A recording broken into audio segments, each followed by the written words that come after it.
Matt gets things right, inspired by Jake, of course. Matt Eli, he's asking how to choose glasses for close work. And of course, that's exactly what I'm doing. They don't use a Snellen. You could use that Cellphone Snellen, and that would help. So people are overprescribed, probably one, two, three doctors. You never know until they look at a Snellen.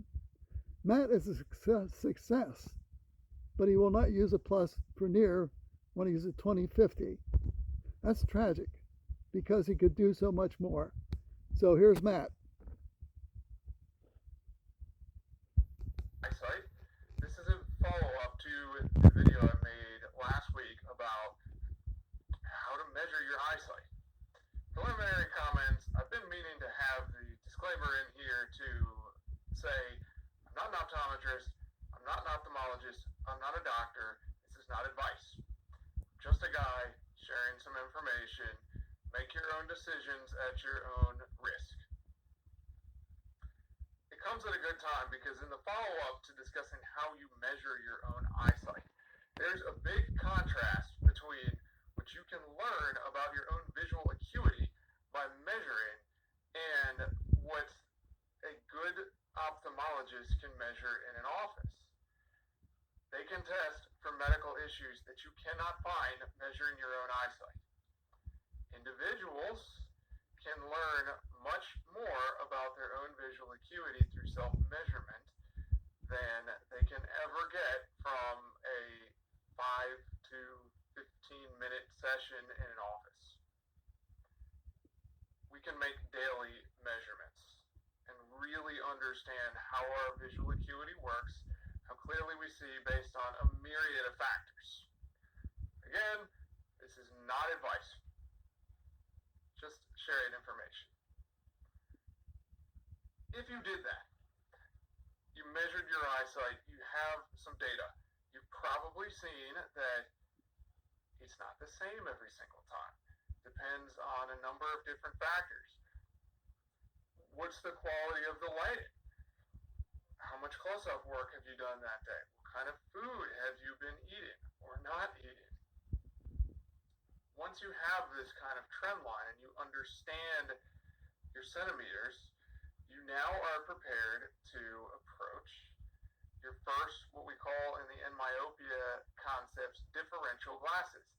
These are the glasses that you use for close-up, for all close-up. Quick recap. Too much close-up causes pseudomyopia because the focusing muscle in your eye, the ciliary muscle, can go into spasm if you hold it in tension for too long, particularly at distances under 50 centimeters. Our eyes are not designed to stare at objects fixed distances from them for many hours a day. Some percentage of people, when they do this, develop what we call ciliary or pseudomyopia, where that focusing muscle is in spasm and distance vision blurs. If we treat that by wearing distance glasses for our close-up, we induce axial elongation or myopia in the eye. I already said that. Once we recognize that problem, we start measuring our eyesight. We start getting a feel for that our eyesight isn't static. Then we ask the next question. Okay, if distance glasses for close-up are bad, I should probably use different glasses for close-up. How do I figure this out? And glasses are expensive. Where do I get them? Simple thing you can do is if you're wearing contacts, wear your contacts. If you're wearing glasses, wear your glasses. Go to a store where they sell reading glasses or plus lenses, which do the opposite in terms of focal plane change of what minus lenses do. Those are the ones that we wear if we're nearsighted. Put over top of your glasses about starting with a plus 1.5 lens, and then hold text at whatever reading distance is comfortable for you. I'll turn to the side so we can see. Maybe about arm's length, where you would hold a book, or if your primary work is the monitor back a little further, maybe a weaker plus, like a plus 1.25 or a plus 1, and see, can I see clearly just to that distance?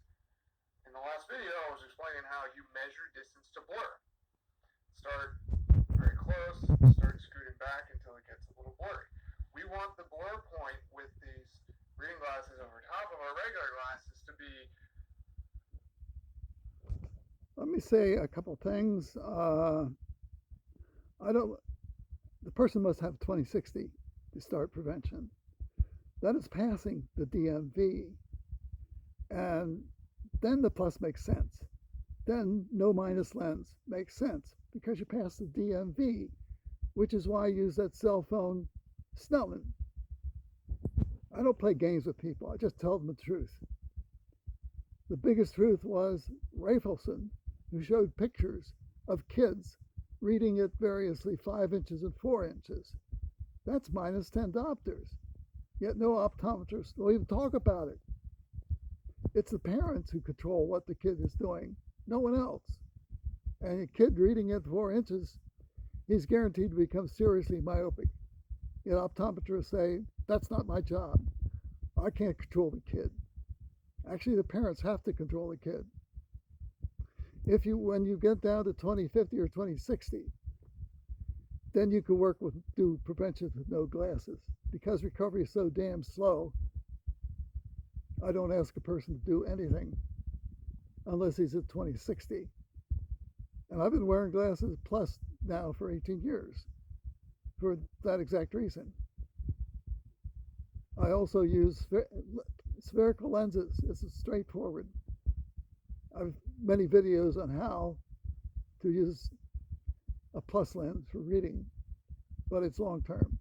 If you think it's short term, or you think the plus lens is magic and I'll wear it for a couple of months, I'll get back to 20/20, you're totally kidding yourself completely. So that's why I ask a person to be close to reading 20/60. A couple of people Steiner encouraged got to pass the DMV. And then the next step would be to use a plus lens for all close work to make that refractive change to solidly better than 20/40. Legally, you're not required to have 20/20, but you are required to have 20/40 and much better. Now, I carry it the whole way until I get better than 20/20. I mean, I read the 20/20 line, I can hold a plus half diopter lens and still read the 20/20 line. That's the real goal, and that does mean long-term plus wearing. If you haven't figured that out, that's tragic. But Matt has an engineering mind and this sort of thing, so he gets close. But if you really want to go the whole way, you would use a Cellphone Snellen and wear the plus lens in a very dedicated manner, the way I'm doing it. No, I don't blame anything. I blame my own reading habits as a child for all myopia that I had. My reading habits and a minus lens to fix my vision, presumably, but would take great resolve to be effective at 20/40. If you're an engineer, you're going to understand the eye's behavior is dynamic because all normal eyes behave that way. There is no defect, no failure, except our choice of words to describe the eye, which is why I always say refractive state because I measure myself.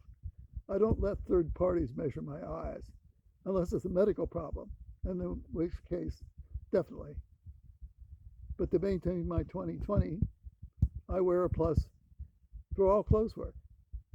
When I, in fact, can read with no glasses, the time is 9:26. I don't need plus glasses, but I do maintain my 20/20 with buffer, and I don't need black glasses for near. I wear them to prevent myself from re-entering myopia. All my measurements are spherical. It's very easy. You get a spherical plus lens, and you do everything you need to know. And you use a spherical minus lens for your own testings. As an engineer, I certainly know how to do that, as well as keep my distance vision clear for life. had Steiner is good, and Matt is tremendous. They just don't do the last step because they don't know what their Snellen is because they never look at it. That Snellen on a cell phone will tell you what you need to know, and then it is all up to you to make that last step from 2060 to 2040, which is really what the requirement is. Add your own commentary. Thank you.